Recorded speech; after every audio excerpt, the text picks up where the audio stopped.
बिस्मिल्लाहिर्रहमानिर्रहीम। कैसे हैं भाई आप लोग? रटना नहीं है, समझना है। Syntax book board second year physics new book 2024 chapter number 21 physics of solids, इसका पार्ट 1 हम करने जा रहे हैं। कॉपी पेंसिल ले लीजिए, लेक्चर को नोट करना और मुस्कुराते रहना। पार्ट 1 पिछले चैप्टर्स, क्योंकि इसका तो पार्ट 1 ही है, पिछले चैप्टर्स अगर आपने नहीं देखे हैं 15, 16, 17, 18, 19, 20, तो पिछला पार्ट जो है, पिछली वीडियो का लास्ट पार्ट जो है वो तो आपको ऊपर शो हो जाएगा यहीं पर, ठीक है। और अगला पार्ट जो है इसी स्क्रीन के, इसी वीडियो के लास्ट में इसी स्क्रीन पर आपको अगला पार्ट शो हो जाएगा। लेकिन प्लेलिस्ट में जाए बगैर आपके मसले हल नहीं होंगे, इसलिए बार बार बताता हूँ प्लेलिस्ट जो है उसमें कैसे जाएंगे। इसी स्क्रीन के नीचे देखें, आपको लोगो नज़र आ रहा होगा, रटना नहीं समझना, उस पर आप क्लिक करें, पेज खुल जाएगा। पेज में देखें प्लेलिस्ट का ऑप्शन है, उस पर क्लिक करें, सारी प्लेलिस्ट आपके सामने आ जाएंगी। 12 फिज़िक्स की प्लेलिस्ट में चले जाइए। चैप्टर नंबर 15, 16, 17, 18, 19, 20 और ये 21 अब शुरू हो गया। सारी वीडियोस जो हैं, सारे लेक्चर्स कम सब कुछ वहाँ पे मौजूद है। इसके अलावा 12 केमिस्ट्री, उसकी भी आपको प्लेलिस्ट नज़र आएगी। कंप्लीट केमिस्ट्री, कंप्लीट बुक, पूरे के पूरे 13 चैप्टर्स जो हैं वो मैं बना के अपलोड ऑलरेडी कर चुका हूँ। 12 केमिस्ट्री न्यू बुक, ठीक है। और उसके अंदर एक ग्रैंड टेस्ट भी है नॉमनक्लेचर का, 2 घंटे का लगभग है, वो अटैम्प्ट करें। सारे नॉमनक्लेचर्स मैंने एक ही ग्रैंड टेस्ट के अंदर उसके अंदर रखे हैं। वो टेस्ट आप लोगों के लिए, ताकि आपकी ग्रिप हो जाए अच्छे तरीके से नॉमनक्लेचर पे। इसके अलावा 11th केमिस्ट्री कंप्लीट बुक जो है वो भी बना के मैं अपलोड कर चुका हूँ, वो भी आप देख लीजिएगा, ठीक है भाई। अब ज़रा कॉन्सेप्ट लेते हैं इसका। ये हमारे पास जो फिज़िक्स ऑफ सॉलिड, इसका कॉन्सेप्ट ले लेते हैं। अब शुरू से ये बात जो है वो सुनते हुए आ रहे हैं, फ़िज़िक्स की दुनिया में आपने कदम रखा होगा ना। फिज़िक्स ऑफ सॉलिड्स, चैप्टर का नाम लिख लेते हैं, फिज़िक्स ऑफ सॉलिड्स। ये हमारे पास चैप्टर नंबर 21 है। तो जब से आपने फ़िज़िक्स का नाम सुना होगा ना, आपने एक दूसरा नाम ज़रूर सुना होगा, इसको हम कहते हैं मोशन, हरकत। इसमें आपने न्यूटन के लॉज भी देखे हैं और पता नहीं क्या कुछ, कितना आपने इस वर्ड को डिस्कस किया है। कभी इस पर गौर किया है? अच्छा, इस पर गौर करने से पहले फ़िज़िक्स की डेफिनेशन पे भी गौर कर लें, लेकिन थोड़ा वक्त देखें। अच्छा, एक तो ये वजह है कि यार ये मोशन के बारे में इतनी बात क्यों होती है। दूसरी चीज़ अब देखते हैं, हमारी अर्थ जो है, दूसरी चीज़ इसको समझ लीजिए, हमारी अर्थ, ये जो ज़मीन है जिसके ऊपर हम रहते हैं, यहाँ क्या है भाई? चीज़ें हैं। अर्थ भी एक चीज़ है, और इसके ऊपर मौजूद जो कुछ आपको नज़र आता है, जिसको आप छू सकते हैं, हाथ लगा सकते हैं, वो क्या है? थिंग्स, चीज़ें हैं। ये बुनियादी तौर पर 2 कैटेगरीज़ में डिवाइड है सारी की सारी चीज़ें, लिविंग थिंग्स और नॉन लिविंग थिंग्स, जानदार और बेजान चीज़ें। कई तरह से आप दर्जाबंदी कर सकते हैं, क्लासिफिकेशन कर सकते हैं इन चीज़ों की जो अर्थ पर मौजूद हैं, ठीक है। आसान सी क्लासिफिकेशन तो ज़िंदगी की बुनियाद के ऊपर ये है कि जानदार चीज़ें हैं और बेजान चीज़ें हैं। केमिस्ट्री की दुनिया में फिर हम इसी को हम सॉलिड कहते हैं, लिक्विड कहते हैं और गैसेस कहते हैं, ये चीज़ें, ठीक है। और भी कई तरह से क्लासिफिकेशन हो सकती है। ज़मीन पर मौजूद चीज़ों की क्लासिफिकेशन एक और तरीके से हम कर सकते हैं। कुछ चीज़ें ज़मीन पर ऐसी हैं जो कि रेस्ट में हैं, और कुछ चीज़ें ऐसी हैं जो कि मोशन में हैं। रेस्ट में हैं और मोशन में, सारी चीज़ें ज़मीन के ऊपर जो मौजूद हैं, चाहे जानदार हों, बेजान हों, आपको अपनी आँख से नज़र आती हों, ना नज़र आती हों, सॉलिड हों, लिक्विड हो, गैस हो, कुछ भी हो, या तो आपको रेस्ट में नज़र आएंगी या वो हरकत में नज़र आएंगी। हरकत जो है ये कौन कर रहा है? हाँ, अब ज़रा कनेक्शन देखिएगा, हरकत कौन कर रहा है? थिंग्स, चीज़ें कर रही हैं। इन्हीं चीज़ों को मैटर कहा जाता है। सारी चीज़ों, solid, liquid, gas, living thing, non living things, आप में सब जो है इसको मैटर कहा जाता है। आखिर इन सारी चीज़ों को मैटर क्यों कहा जाता है? क्योंकि मैटर की डेफिनेशन पे ये पूरा उतरती हैं। मैटर की डेफिनेशन ये कहती है कोई भी चीज़ जिसका मास है और उसका वॉल्यूम है, उसने कुछ स्पेस भी कवर किया हुआ, उसका कुछ साइज़ भी है, वो क्या है? वो मैटर है। तो जितनी चीज़ें हैं, चाहे वो सॉलिड है, लिक्विड है, गैस है, ठीक है, जानदार है, बेजान है, आपको अपनी आँख से नज़र आता है, नहीं नज़र आता, सब का सब जो है उनका मास भी है और उनका वॉल्यूम भी है। इसलिए सब की सब चीज़ें मैटर है। तो अब थिंग्स से निकल के अगर हम मैटर की बात करें कि कुछ मैटर तो रेस्ट में है और कुछ मैटर जो है वो मोशन में है, हरकत में। अब ये जो हरकत है, मोशन, ये एनर्जी के बग़ैर नहीं हो सकती। अच्छा, ये हरकत कर कौन रहा है? अब ज़रा कनेक्शन देखिएगा, ये हरकत कर कौन रहा है? मैटर कर रहा है, ठीक है ना। हरकत कर कौन रहा है? मैटर कर रहा है। मैटर जब तक हरकत नहीं कर सकता जब तक उसके पास एनर्जी ना हो, एनर्जी ना हो, जब तक उसके पास एनर्जी ना हो मैटर हरकत कर ही नहीं सकता, मैटर हरकत कर ही नहीं सकता, ठीक है। तो एनर्जी का होना ज़रूरी है। अब चलते हैं फिज़िक्स की डेफिनेशन की तरफ। फिज़िक्स की डेफिनेशन हमसे क्या कहती है? क्या फिज़िक्स के अंदर मैटर को स्टडी करते हैं? नहीं। क्या फिज़िक्स के अंदर एनर्जी को स्टडी करते हैं? नहीं। हम फिज़िक्स में इन दोनों के रिलेशन को स्टडी करते हैं कि यार इन दोनों में ताल्लुक़ क्या है। बस आसान सी बात है। मैटर और एनर्जी, इनके दरमियान ताल्लुक़ क्या है, इस रिलेशन को हम फिज़िक्स में स्टडी करते हैं, ठीक है। तो आप जो फिज़िक्स की दुनिया में जो मोशन मोशन मोशन पढ़ रहे थे ना, हरकत हरकत हरकत हरकत, उसकी बैकग्राउंड के ऊपर ये सारी चीज़ें थी। अब इन चैप्टर्स की सीरीज़ पे गौर कर लेते हैं। ये जो हम फिज़िक्स, इस बुक का चैप्टर नंबर 15 है।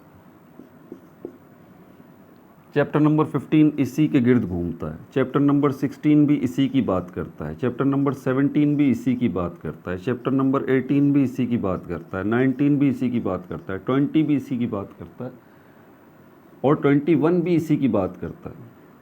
हैरत अंगेज़ बात है ना, यही बात। अगर आप चैप्टर नंबर 15 को देखें ना, ये चैप्टर्स की तरतीब पूरा एक कॉन्सेप्ट है। चैप्टर नंबर 15 आपको क्या बता रही है? मॉलिक्यूलर थ्योरी ऑफ गैसेस, यही है ना, molecular theory of gases. Chapter number 15 से आगे आप चैप्टर नंबर 16 पे आ जाएं। पिछले चैप्टर्स को ओवरव्यू लिए बगैर अगर आप आगे बढ़ेंगे ना, आपको समझ में नहीं आएगी कि आप कर क्या रहे हैं। इसीलिए पिछले चैप्टर्स को ज़रा समझ लीजिए। तो चैप्टर नंबर 15 के से को छोड़ के आप 16 की तरफ आ जाइए। चैप्टर नंबर 16 और 17। चैप्टर नंबर 16 क्या है? First law of thermodynamics. First law of thermodynamics, इसमें पेट्रोल की बात होती है, इसमें पेट्रोल की बात होती है। Chapter number 17 second law of thermodynamics, इसमें इंजन की बात होती है, इसमें इंजन की बात होती है। और अगर आप थोड़ा सा गौर करें, पेट्रोल और इंजन, इसका ताल्लुक़ बनता है चैप्टर नंबर 15 के साथ, जिसमें गैसेस की बात होती है, गैसेस की बात होती है। क्योंकि पेट्रोल जो है वो बर्न होगा, गैसेस में कन्वर्ट होगा, उससे इंजन चलेगा। तीनों चैप्टर्स का कनेक्शन देखा आपने? तीनों चैप्टर्स का कनेक्शन देखा आपने? कि 16 में देखें, जब पेट्रोल बर्न होगा उससे गैसेस रिलीज़ होंगी, उससे इंजन चलेगा। चैप्टर नंबर 16 में पेट्रोल की बात हो रही है, 17 में इंजन की बात हो रही है, 15 में गैसेस की बात हो रही है। तीनों चैप्टर्स का कनेक्शन देखा आपने? और अगर आप तीनों पर गौर करें तो ये तीनों चैप्टर आपको एक ही चीज़ के बारे में बता रहे हैं। वो क्या है? मोशन, हरकत के बारे में, है ना। अगर आप गैसेस को नहीं समझेंगे तो पेट्रोल आपको समझ में नहीं आएगा, पेट्रोल को नहीं समझेंगे तो इंजन आपको समझ में नहीं आएगा, इंजन को नहीं समझेंगे तो इंजन की हरकत आपको समझ में नहीं आएगी, ठीक है। उसके बाद अब आगे चलते हैं, हरकत को एक और पॉइंट ऑफ व्यू से देख लेते हैं। 17 तक हो गया। 18 के अंदर मैग्नेटिक फील्ड्स, मैग्नेटिक फील्ड्स, इसमें भी हम किसकी बात करते हैं? मैग्नेटिक फील्ड की बात करते हैं। इसमें फील्ड की बात करते हैं, फील्ड, मैग्नेट्स की फील्ड। क्यों भाई? अच्छा, 19 को देखते हैं, चैप्टर नंबर 19। ये क्या बात कर रहा है? इलेक्ट्रोमैग्नेटिक इंडक्शन की बात कर। चैप्टर नंबर 20 को देखिए, उसके बाद हमारे पास क्या हो गया? इलेक्ट्रिक फील्ड्स हो गया, मैग्नेटिक फील्ड्स हो गया, इलेक्ट्रोमैग्नेटिक इंडक्शन हो गया। चैप्टर नंबर 20 एसी सर्किट्स हो गए, एसी सर्किट्स हो गए। अब इन तीनों चैप्टर्स पर गौर कर लें। 19, 20, 18 मैग्नेटिक फील्ड्स की बात हो रही है, मैग्नेट की फील्ड्स की बात हो रही है। वो आपको सिखाया जा रहा है कि भाई मैग्नेट होते हैं और उनकी फील्ड होती है, ठीक है। उसके बाद चैप्टर नंबर 19 के अंदर इलेक्ट्रोमैग्नेटिक इंडक्शन, आपको इंडक्शन का कॉन्सेप्ट समझाया जा रहा है। अभी आता हूँ दोनों की तरफ। इंडक्शन का कॉन्सेप्ट समझाया जा रहा है, फील्ड का कॉन्सेप्ट समझाया जा रहा है। चैप्टर नंबर 20 के अंदर देखें, एसी की बात की जा रही है, अल्टरनेटिंग करंट की, अल्टरनेटिंग करंट जो है वो क्या है? अल्टरनेटिंग करंट जो है, आसान लफ्ज़ों में, मुश्किल नहीं बनाता, आसान लफ्ज़ों में, इलेक्ट्रिसिटी है ना। इलेक्ट्रिसिटी, वैसे इलेक्ट्रिसिटी ब्रांच है क्या फिज़िक्स की, लेकिन हम यहाँ पर इसको आसान ज़बान में इस्तेमाल कर रहा हूँ ना, बच्चे इसको समझते हैं। बिजली, इलेक्ट्रिसिटी, बिजली। अल्टरनेटिंग करंट आसान ज़बान में इलेक्ट्रिसिटी, बिजली है। तो मोशन कहाँ गया? मोशन कहाँ गया? अब भी मोशन की ही बात हो रही है, अब भी मोशन की ही बात हो रही है। चैप्टर नंबर 18 में फील्ड्स की मदद से, मैग्नेटिक फील्ड्स की मदद से, चैप्टर नंबर 19 में इंडक्शन के कॉन्सेप्ट को सामने रखते हुए आपको ये बताया जा रहा है इन दो चैप्टर के अंदर कि बिजली आप कैसे बना सकते हैं, इलेक्ट्रिसिटी कैसे बना सकते हैं आप।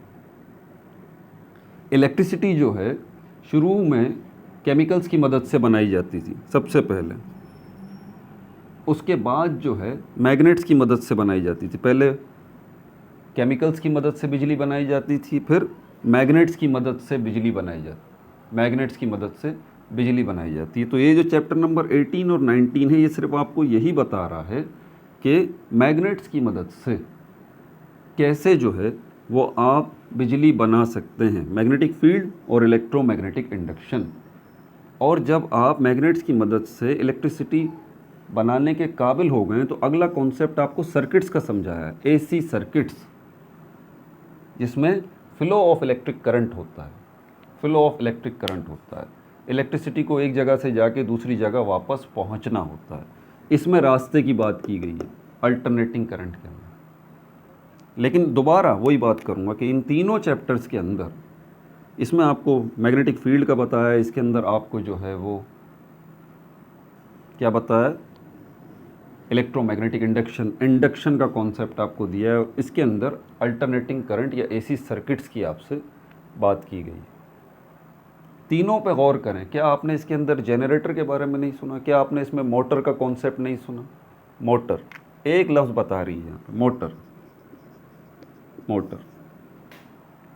ये तीनों चैप्टर जो है वो आपको एक चीज़ बता रहे हैं, इंजन की मदद से हरकत।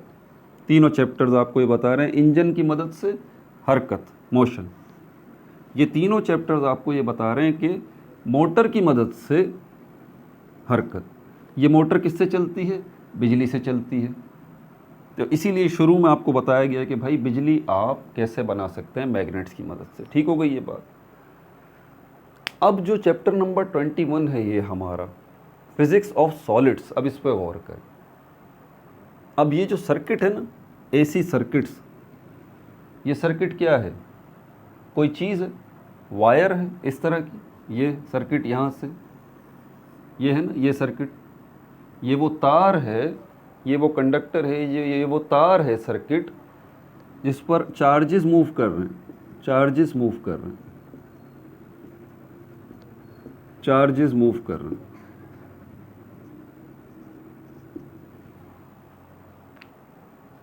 तो इलेक्ट्रिसिटी की बात हमने कर ली, मैग्नेटिक फील्ड की हमने बात कर ली, इलेक्ट्रोमैग्नेटिक इंडक्शन की हमने बात कर ली, एसी सर्किट्स की हमने बात कर ली। तो क्या अब हम ये जो सॉलिड है, ये जो हमारे पास सर्किट है, ये जो सर्किट है, ये सर्किट क्या है? क्या चीज़ नहीं है?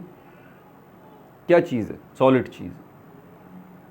अब हम सर्किट्स की कंपोजिशन को डिस्कस करने जा रहे हैं। बेसिकली जब आपसे बोला जा रहा है फिजिक्स ऑफ सॉलिड्स, तो आसान लफ्ज़ों में ये सर्किट जो है इसकी कंपोजिशन पे बातचीत करने जा रहे हैं कि ये सर्किट जो है आपका मेटल्स का होता है, ये सर्किट आपका कॉपर का होता है, ये सर्किट आपका एल्युमिनियम का हो सकता है, या आपका सर्किट जो है वो कॉपर का हो सकता है, ये गोल्ड का हो सकता है, ये सिल्वर का हो सकता है। ये सारे जितने मैंने नाम लिए हैं, क्या ये सॉलिड नहीं है? क्या ये सॉलिड नहीं है? बिल्कुल ये सॉलिड है। इसलिए अब जो है आप इस सॉलिड की बात करने जा रहे हैं, वो सॉलिड जो कि इलेक्ट्रिसिटी को एक जगह से दूसरी जगह पहुंचाने का जिम्मेदार है। आप उस सॉलिड को डिस्कस करने जा रहे हैं इस चैप्टर के अंदर, जो सॉलिड्स इलेक्ट्रिसिटी को एक जगह से दूसरी जगह ले जाने के जिम्मेदार हैं। कॉन्सेप्ट समझ में आया? लेकिन घूम फिर के बात मोशन की ही होगी। ठीक है भाई।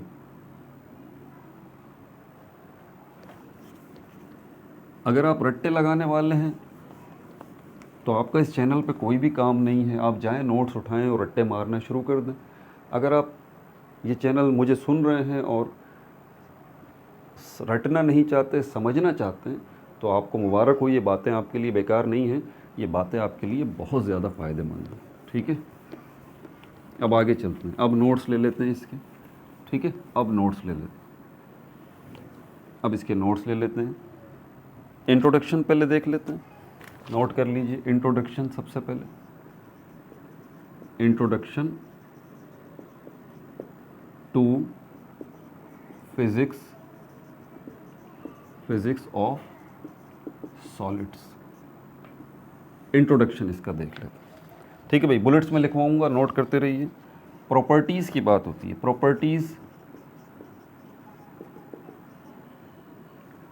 प्रॉपर्टीज़ ऑफ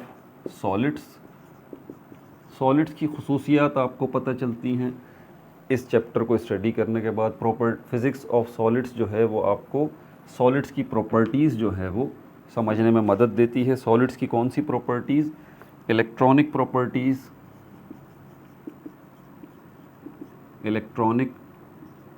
प्रॉपर्टीज़, ठीक है, magnetic properties, optical properties,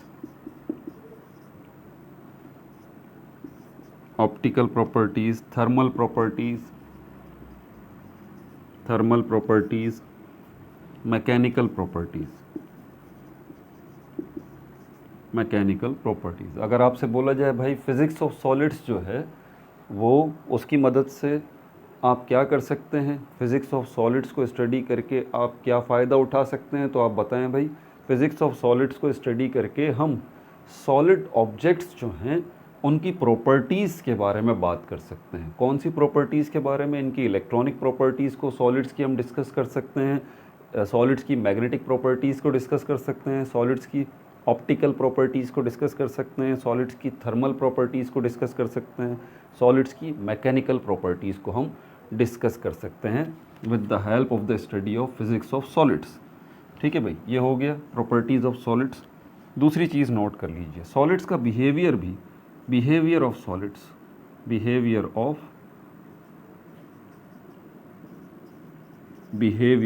solids, solids का बिहेवियर जो है,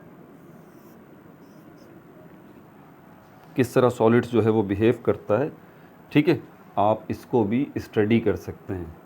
सॉलिड्स, बिहेवियर ऑफ सॉलिड्स इन किसके अंदर? डिफरेंट टेम्परेचर्स के अंदर सॉलिड्स का मुख्तलिफ बिहेवियर, मुख्तलिफ प्रेशर्स के अंदर सॉलिड्स का बिहेवियर, और इलेक्ट्रोमैग्नेटिक फील्ड्स के अंदर सॉलिड्स के बिहेवियर को आप डिस्कस कर सकते हैं। ये दूसरा फ़ायदा है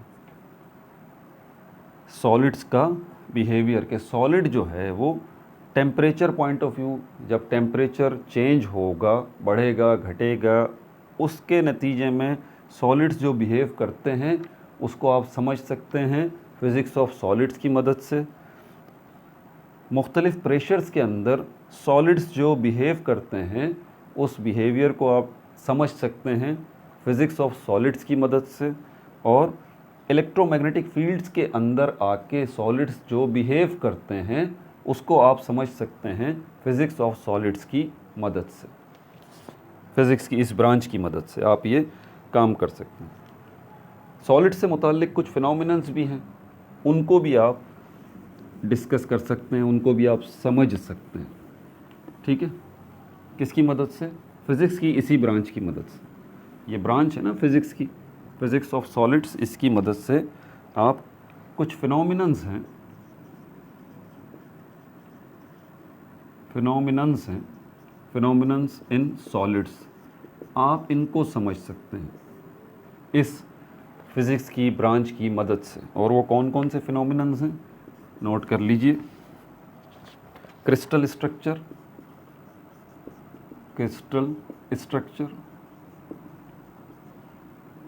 सॉलिड का क्रिस्टल स्ट्रक्चर जो है उसको आप डिस्कस कर सकते हैं। फेज़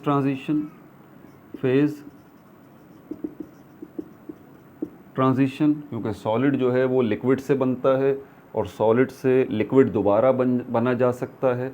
तो ये जो तब्दीली हो रही होती है सॉलिड के अंदर, सॉलिड का लिक्विड बनना, लिक्विड से दोबारा सॉलिड बनना, फेज़ ट्रांजिशंस जो हो रहा होता है ये, इसको अगर आपने समझना है, इस फिनोमेना को आपने समझना है, तो आप फिज़िक्स ऑफ सॉलिड्स को स्टडी कीजिए, ये आपको समझ में आ जाएगा। सॉलिड्स के का जो क्रिस्टल स्ट्रक्चर है, अगर आप इसको समझना चाहते हैं तो फिर आप फिज़िक्स ऑफ सॉलिड्स, फिज़िक्स की इस ब्रांच को स्टडी कीजिए, आपको ये भी समझ में आ जाएगा।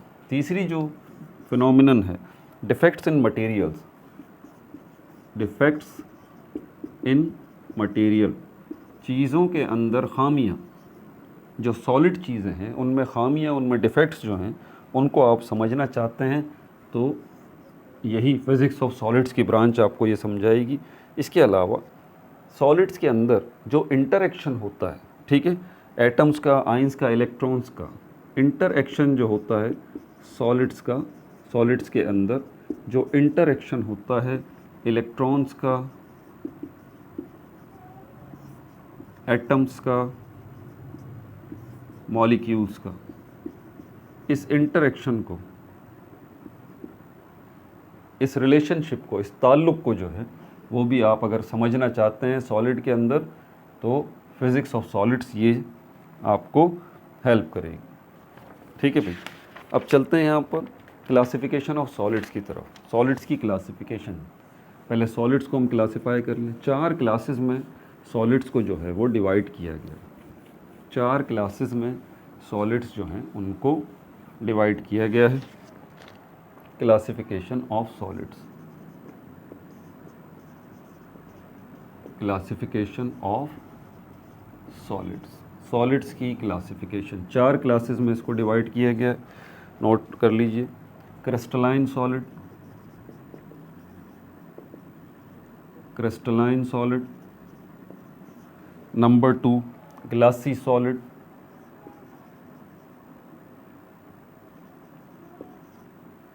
ग्लासी, बन जाओ यार, glassy solids. Number 3 amorphous solids, amorphous solids. Number 4 polymeric solids, polymeric solids. ठीक है भाई।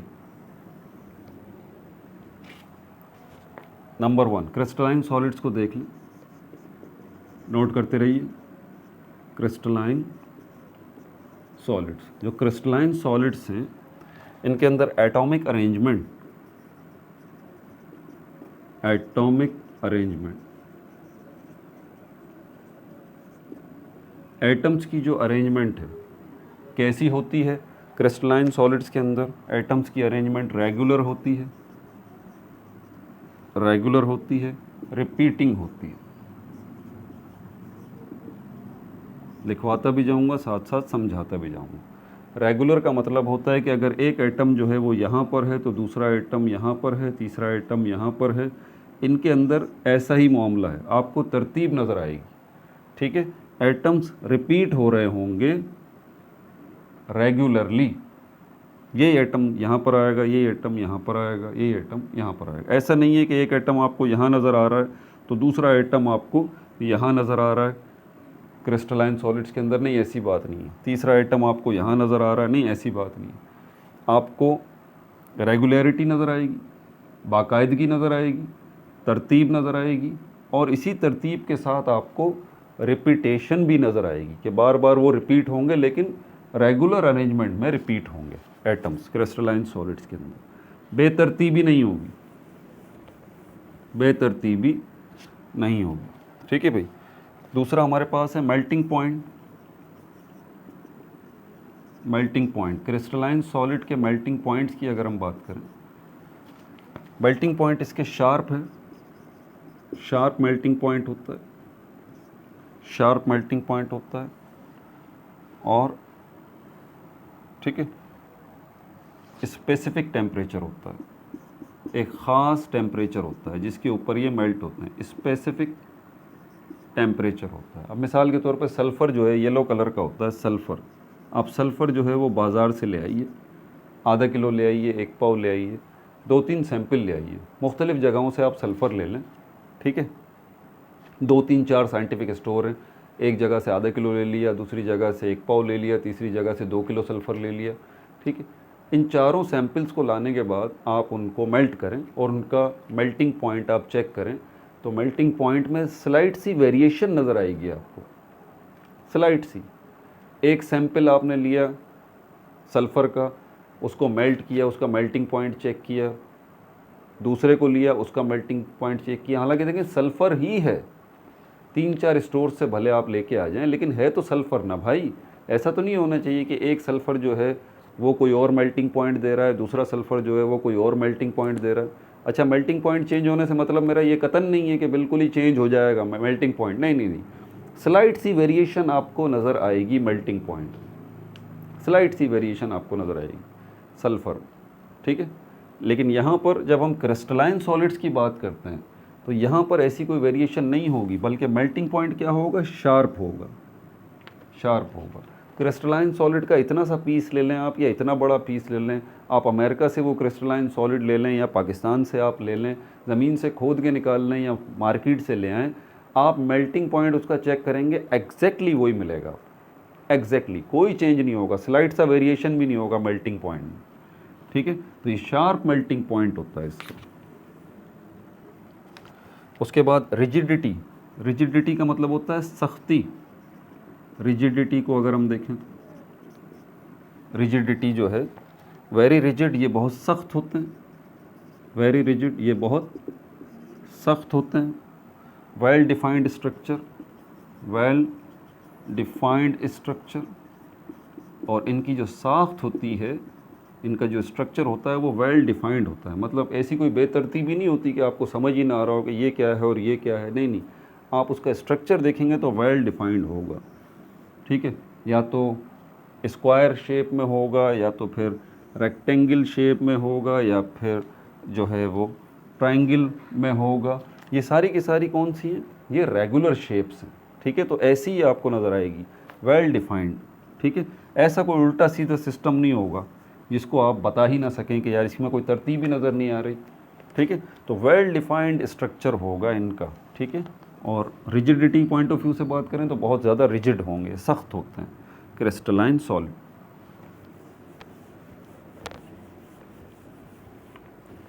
ठीक है भाई। उसके बाद ट्रांसपेरेंसी की अगर हम इसकी बात करें,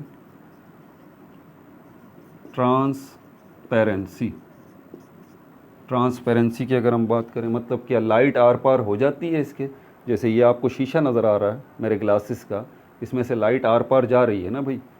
तो 3 किस्म के ऑब्जेक्ट्स होते हैं हमारे पास, या तो ट्रांसपेरेंट होते हैं जिनके लाइट आर पार चली जाती है, उर्दू में इनको शफ़ाफ कहा जाता है, या तो फिर कुछ ऐसे ऑब्जेक्ट्स होते हैं जो ट्रांसल्यूसेंट होते हैं, उनमें से कुछ तो लाइट पास हो जाती है और कुछ पास नहीं होती, जिनको हम कहते हैं ये ट्रांसल्यूसेंट हैं, या फिर इनको हम कहते हैं कि ये उर्दू में ये धुंधले हैं, मतलब थोड़ा थोड़ा नज़र आ रहा है और थोड़ा थोड़ा नज़र नहीं आ रहा। उसकी वजह यह है कि कुछ लाइट पास हो रही है, कुछ पास नहीं हो रही।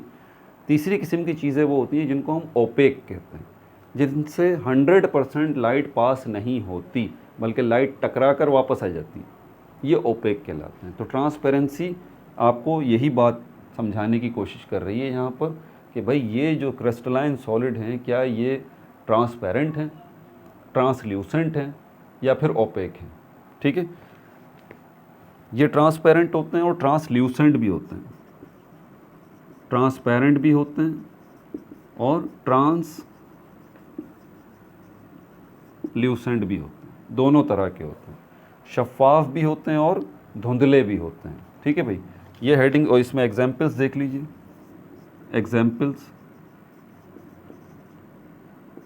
एग्जाम्पल्स में हमारे पास डायमंड आ जाता है इसके अंदर,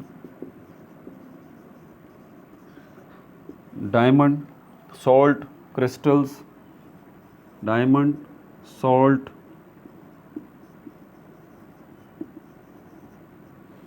क्रिस्टल्स, सिलिकॉन, एटसेट्रा, ये मिसालें आ गई। अब देख लेते हैं, ये क्रिस्टलाइन सॉलिड हो गए, ग्लासी सॉलिड्स जो है इनको देख लेते हैं, ग्लासी सॉलिड्स। अच्छा, ये मैं मिटा दूंगा, ये हेडिंग्स इसी तरह रहेंगी।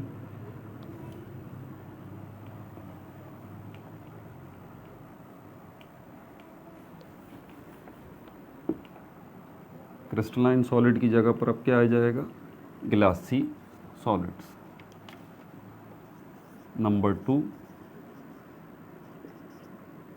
Glassy solids. ठीक है भाई, एटॉमिक अरेंजमेंट की बात करें, ग्लासी सॉलिड्स इसके नाम से अंदाज़ा हो रहा होगा, ग्लासी सॉलिड्स। एटॉमिक अरेंजमेंट की बात करें तो यहाँ पर रैंडम है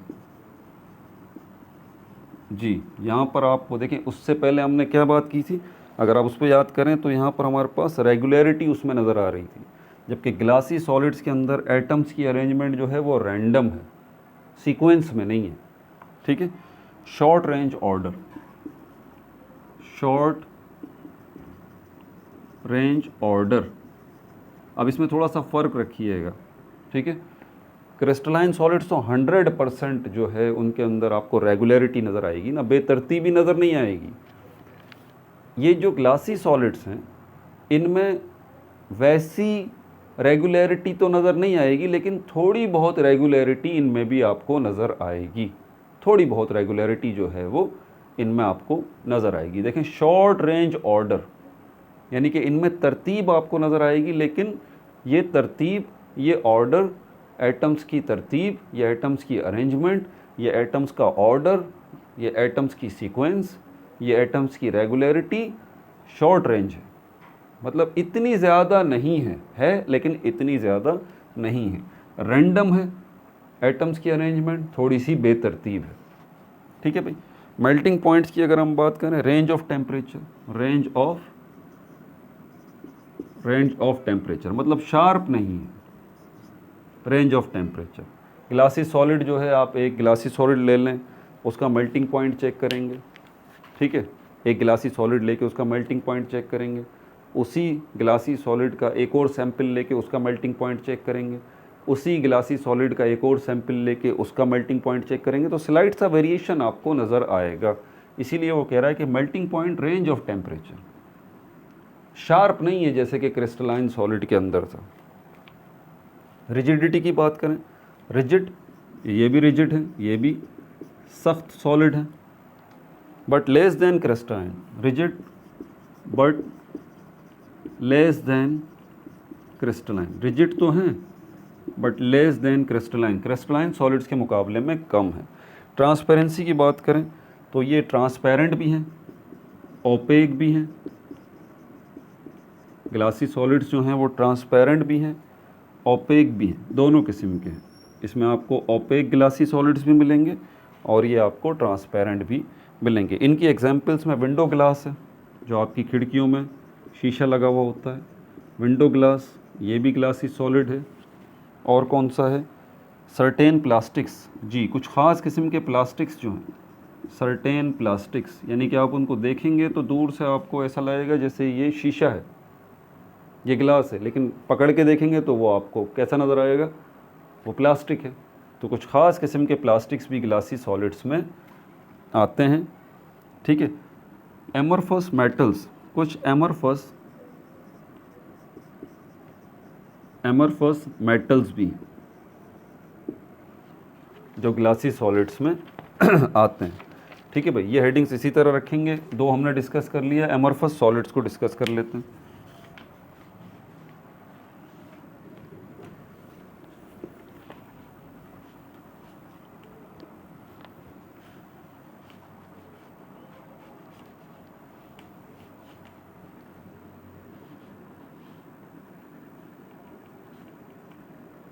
amorphous solids, number 3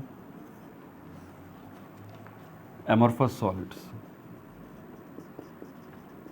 amorphous solids, इसकी एटॉमिक अरेंजमेंट को तरफ चलते हैं। एमरफस सॉलिड्स की एटॉमिक अरेंजमेंट, यहाँ पर एटम्स की अरेंजमेंट रैंडम है।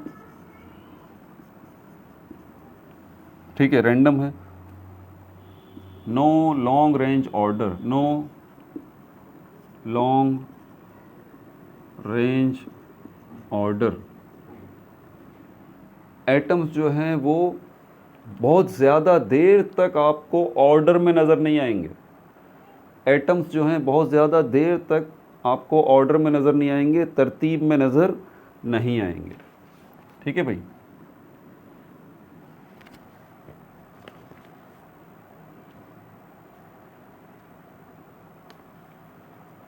मेल्टिंग पॉइंट की अगर हम बात करें इसकी, ग्रेजुअल है over a range of temperature. Gradual का मतलब भी यही है, gradual over a range of temperature, मतलब इसके अंदर भी आपको फिक्स्ड जो है शार्प मेल्टिंग पॉइंट नहीं मिलेगा, बल्कि ग्रेजुअल है, बिलतरतीब है, over a range of temperature. इसमें भी आपको कई टेम्परेचर्स मिलेंगे। रिजिडिटी की बात करें, not as rigid as crystalline solids, not as rigids as crystalline solids, इतने रिजिड नहीं हैं जितने के क्रिस्टलाइन सॉलिड्स हैं। इसकी ट्रांसपेरेंसी की बात करें तो ये प्योरली ओपेक हैं। इससे पहले आपने देखा था कुछ ट्रांसपेरेंट भी थे, कुछ ट्रांसल्यूसेंट भी थे, लेकिन ये एमरफस सॉलिड्स जो हैं ये प्योरली ओपेक हैं, इनके आर पार आपको कुछ नज़र नहीं आएगा। ठीक है, एग्जाम्पल्स में रबर आ जाता है, एग्जाम्पल्स में रबर आ जाता है, सम प्लास्टिक्स, कुछ प्लास्टिक्स आ जाते हैं इसमें, सम प्लास्टिक्स कुछ प्लास्टिक्स आ जाते हैं, गिलास, शीशा भी आ जाता है इसके अंदर, शीशा भी इसके अंदर आ जाता है। चौथी टाइप जो है उसको हम देख लेते हैं। यहाँ पर हमारे पास क्या है, पॉलीमेरिक सॉलिड्स। पॉलीमेरिक सॉलिड्स, अगर आपने बायोकेमिस्ट्री पढ़ी होगी, बायोकेमिस्ट्री अगर आपने पढ़ी होगी तो आपको लंबी लंबी चेन्स का याद होगा, याद है नहीं है? लंबी लंबी चेन्स, कार्बोहाइड्रेट्स की लंबी लंबी चेन्स, फैट्स की लंबी लंबी चेन्स, प्रोटीन्स की लंबी लंबी चेन्स, जिसके हमने अंदर पॉलीमराइजेशन का कॉन्सेप्ट देखा। अगर आपको लंबी लंबी चेन्स का कॉन्सेप्ट अच्छे से याद है, कार्बोहाइड्रेट्स की, प्रोटीन्स की, फैट्स की, ठीक है, बायोकेमिस्ट्री में जो हम डिस्कस करते हैं, मॉलिक्यूल्स की लंबी लंबी चेन जिनके अंदर मोनोमर होते हैं, पॉलीमर होते हैं, एग्जैक्टली ये वही सॉलिड्स हैं, एग्जैक्टली ये वही सॉलिड्स हैं। इनकी मिसाल हमारे पास प्लास्टिक है, नायलॉन, ये भी सॉलिड्स हैं, प्लास्टिक्स और नायलॉन्स, पॉलीमेरिक सॉलिड्स। इसकी अभी मैं डिटेल यहाँ लिख देता हूँ, पॉलीमेरिक सॉलिड्स। एटॉमिक अरेंजमेंट देखें इसकी पहले,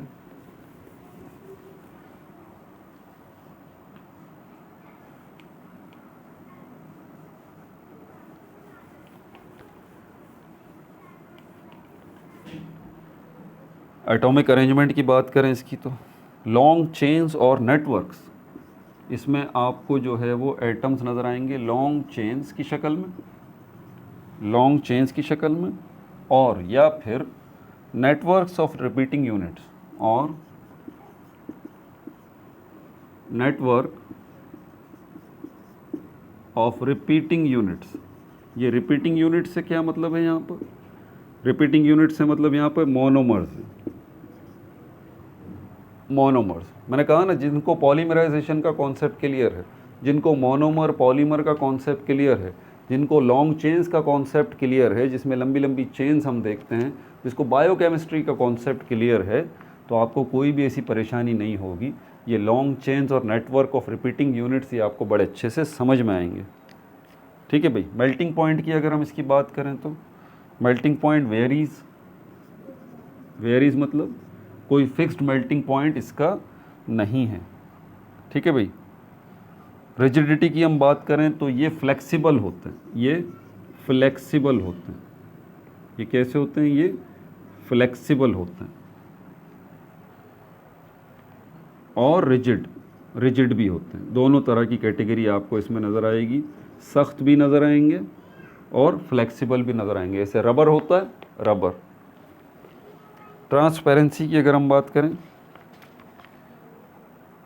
तो ये ट्रांसपेरेंट भी हो सकते हैं, ये ओपेक भी हो सकते हैं।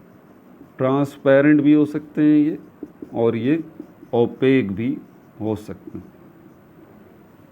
ठीक है भाई। एग्जाम्पल्स में इसके हमारे पास पॉलीइथाइलिन है, पॉलीइथाइलिन एग्जाम्पल में हमारे पास पॉलीइथाइलिन। पॉलीथीन बैग्स जो है ना मार्केट में, प्लास्टिक के शॉपर्स भाई, ठीक है। पीवीसी, पॉलीविनाइल क्लोराइड जो कहलाता है, एंड नायलॉन। नायलॉन की रस्सियाँ बाहर मिलती हैं, नायलॉन की चप्पलें मिलती हैं, पीवीसी, पॉलीविनाइल क्लोराइड, इसके बिजली के तार मिलते हैं, ठीक है।